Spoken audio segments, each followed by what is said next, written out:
Good morning students. आज 14 सितंबर है। आज हम लोगों की वर्कशीट नंबर 31 आई है साइंस की, जिसका टॉपिक त्वरण है।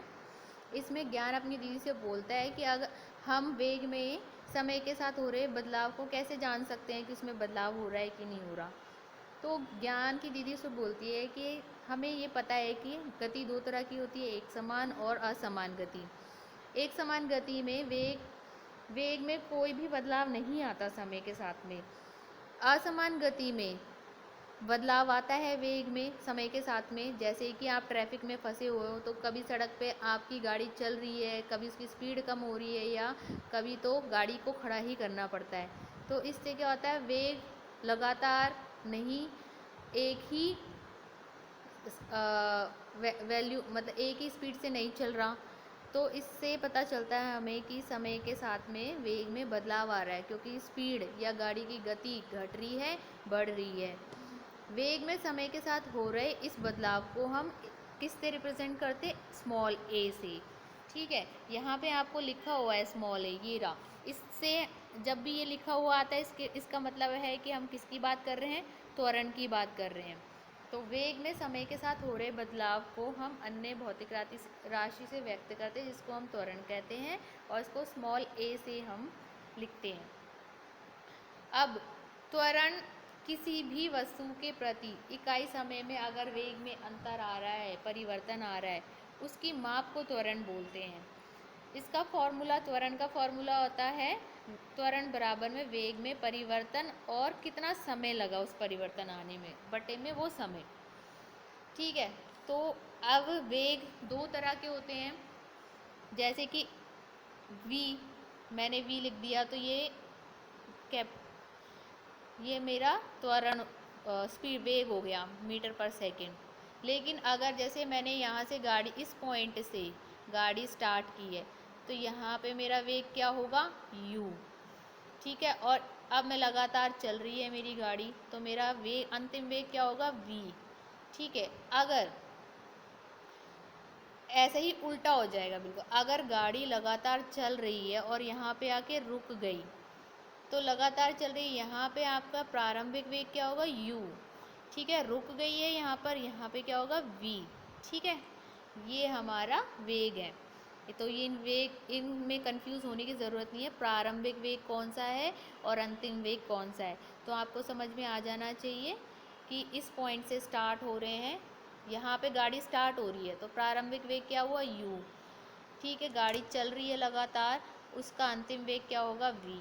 ठीक है, या एक और कंडीशन हो सकती है कि गाड़ी यहाँ से स्टार्ट हुई है और यहाँ पे रुक गई, तो यहाँ पे प्रारंभिक वेग क्या है, u, और अंतिम वेग क्या है, v।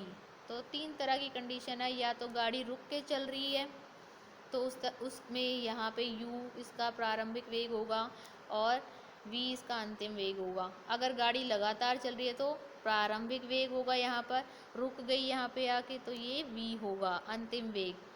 अगर गाड़ी चल के आगे रुक गई तो ये इसका प्रारंभिक वेग है, ये अंतिम वेग है। ठीक है बच्चों, आपको समझ में आ गया होगा प्रारंभिक और अंतिम वेग। अब इसमें ये फॉर्मूला है, अगर वेग में परिवर्तन आ रहा है तो हम ये वाला फॉर्मूला लगाएंगे, त्वरण बराबर में अंतिम वेग मतलब v माइनस प्रारंभिक वेग u बटे में समय। तो ये इसका फॉर्मूला हो गया a equal to v minus u upon में t।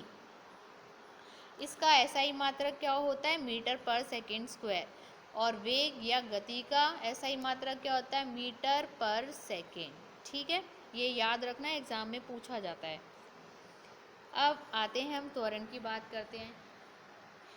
अगर आपका त्वरण प्लस में आ रहा है, मतलब कि a जो है उसकी वैल्यू प्लस में आ रही है, मानो कि +5 मीटर पर सेकेंड स्क्वायर।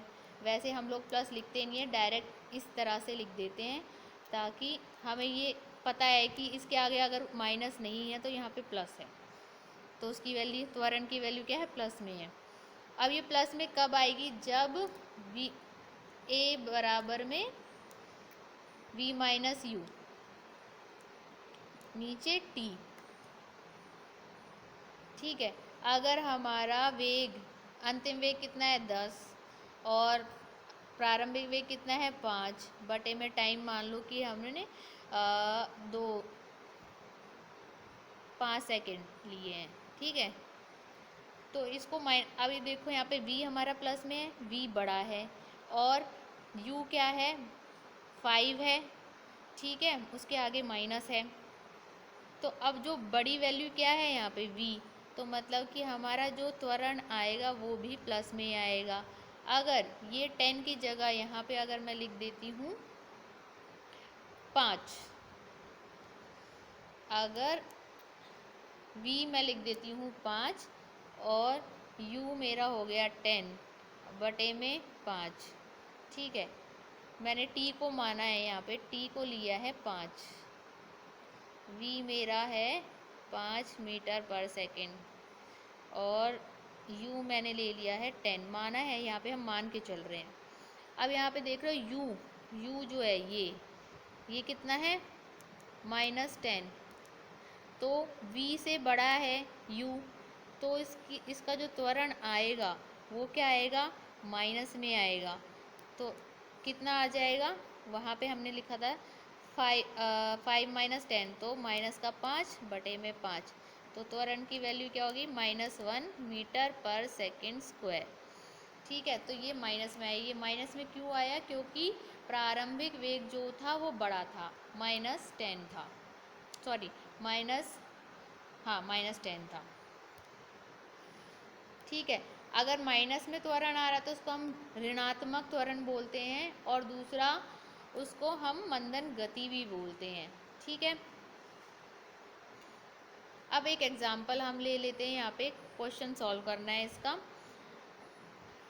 कि यदि एक रुकी हुई बस के चलने पर 2 सेकंड में 5 मीटर पर सेकंड का वेग प्राप्त कर लेती है तो उसका त्वरण क्या होगा। मतलब कि एक रुकी हुई बस है, वो स्टार्ट होती है चलना, 2 सेकंड का टाइम लगता है उसको इतनी गति प्राप्त करने में, तो इसका हमें त्वरण निकालना। अब देखो रुकी हुई बस, पीछे जो मैंने केस बताया था रुकी हुई है बस, तो यहाँ पे इसका u, ठीक है, रुकी हुई है तो u क्या माना जाएगा 0, क्योंकि यहाँ पे कोई गति नहीं हो रही, और v क्या आ गया आपका 5 मीटर पर सेकेंड, ठीक है। ये वाली आपकी अंतिम गति आ गई, और यहाँ पे टाइम कितना दिया हुआ है 2 सेकेंड, 2 सेकेंड आपको टाइम दिया। अब इसमें हम फॉर्मूला लगाएंगे a v minus u upon में t, तो हमारा v क्या था, अंतिम वेग क्या था 5 माइनस 0, ठीक है, बटे में 2, ठीक। अब इसका आंसर कितना आ गया 5 बटे में 2। अब यहाँ पे देखो v हमारा बड़ा है तो त्वरण किस में आएगा, प्लस में आएगा, ठीक है। तो हमारा त्वरण कितना आ गया 5 बटे में 2 था, तो यहाँ पे 2.5 मीटर पर सेकेंड स्क्वायर, यहाँ पे मैं प्लस लिख देती हूँ, त्वरण किस में आ गया हमारा प्लस में। तो ये कौन सा त्वरण हुआ, धनात्मक त्वरण हुआ, ठीक है। ये था आपका न्यूमेरिकल। जब भी आप कोई भी क्वेश्चन सॉल्व करोगे उसकी यूनिट लिखना मत भूलना आंसर में। अब यहाँ पर ये ग्राफ है जिसमें हमने त्वरण को बताया है, त्वरण किस तरह से ग्राफ में आएगा।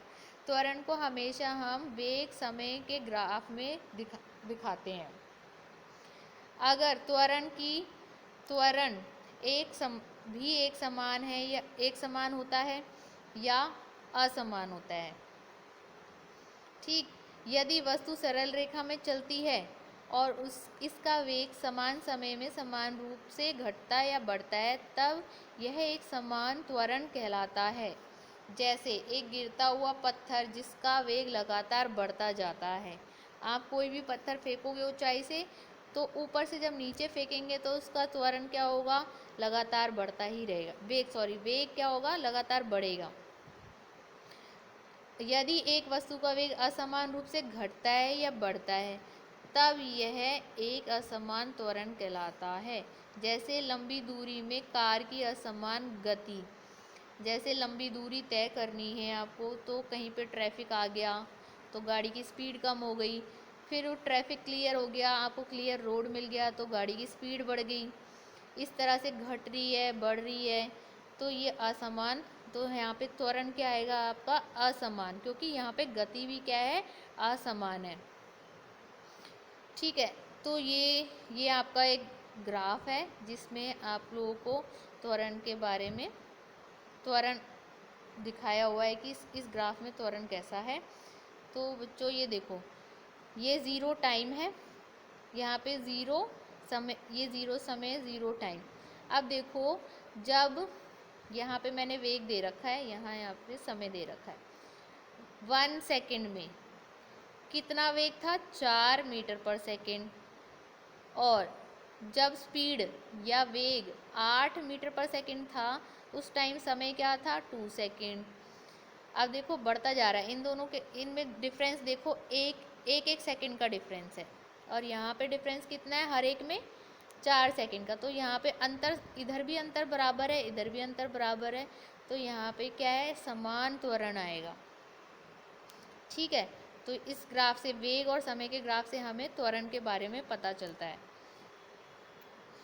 अब यहाँ पे देखो नीचे वाले में, नीचे के ग्राफ में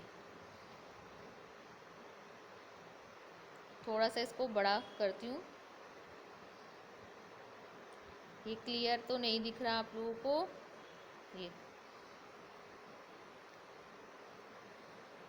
ये आपको वेग दे रखा है, यहाँ पे समय दे रखा है, ये 1 2 3 4 लिखा हुआ है, यहाँ पे 4 8 12 16। तो यहाँ पे आप देखो, यहाँ पे मान लो कि मैंने 4 लिखा है यहाँ पर, इस पॉइंट पर, यहाँ पे मैंने लिखा है 10, यहाँ लिखा है 12, यहाँ लिखा है 16। तो अब देखो, 1 सेकंड में कितना वेग प्राप्त कर लेती है गाड़ी? 4 मीटर पर सेकंड। ठीक है, 2 सेकंड में कितना करती है? 10 मीटर पर सेकंड।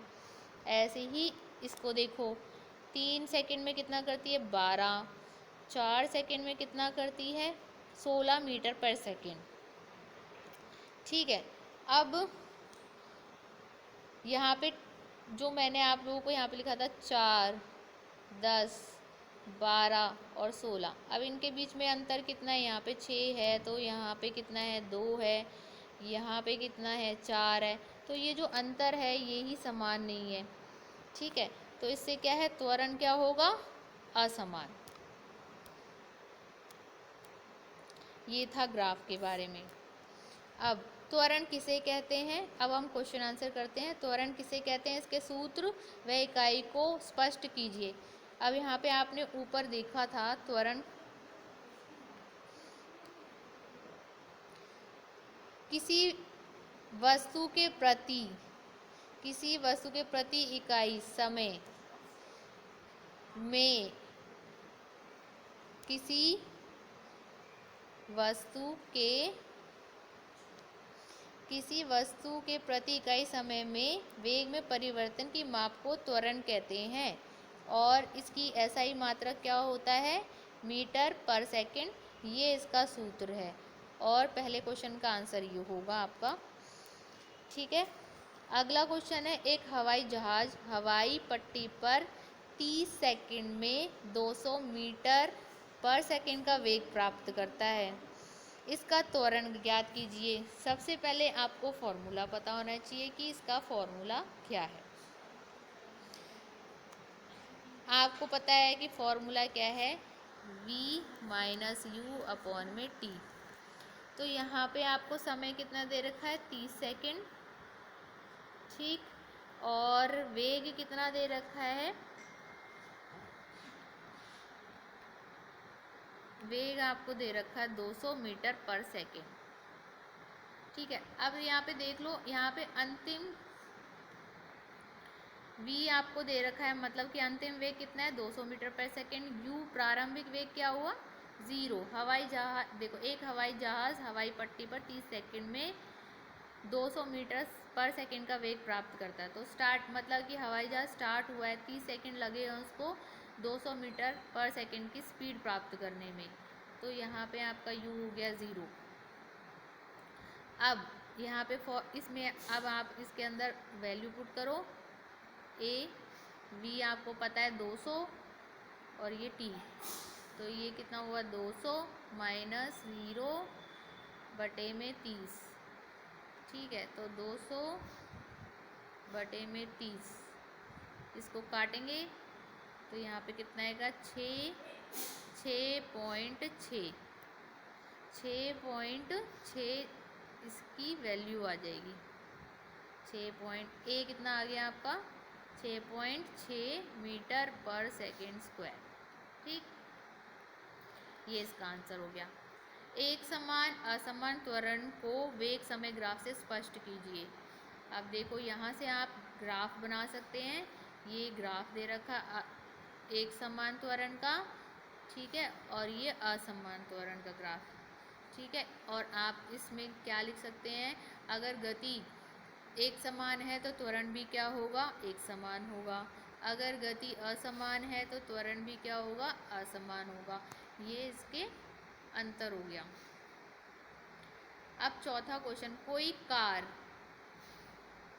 एक समान रूप से त्वरित होकर 5 सेकंड में 5 मीटर पर सेकंड से 10 मीटर पर सेकंड की चाल प्राप्त कर लेती है। कार का त्वरण कितना होगा। अब देखो यहाँ पे क्या टाइम कितना दे रखा है आपको 5 सेकंड। ठीक है, ये 5 सेकंड दे रखा है। अब उसमें देखो स्पीड भी दे रखी है, वेग दे रखा है दोनों। स्टार्टिंग वाला वेग कितना है 5 मीटर पर सेकंड और लास्ट अंतिम वेग कितना है 10 मीटर पर सेकंड। तो इसमें आप फॉर्मूला लगाओगे ए बराबर में वी माइनस यू बटे में टी, तो आपका अंतिम वेग कितना है 10, तो यहाँ पे लिखेंगे 10। ठीक है, 10 मीटर पर सेकंड माइनस 5 मीटर पर सेकंड बटे में टाइम कितना है 5 सेकंड। ठीक है, अब माइनस करके कितना आया 5 मीटर पर सेकंड बटे में 5। ठीक है, तो उसकी वैल्यू कितनी आई। अब ए की वैल्यू क्या आई है आपकी काट के कि ए बटे में 5 बटे में 5 था, तो उसकी वैल्यू होगी 1 आएगा, 5 1 जा 5 मीटर पर सेकंड स्क्वायर। ये इसका आंसर हो गया। ठीक है बच्चों, ये क्वेश्चन वर्कशीट आपको कंप्लीट करके मुझे भेज देनी है, ग्रुप में भेज देना प्लीज़, आज ही कंप्लीट करके भेजना है।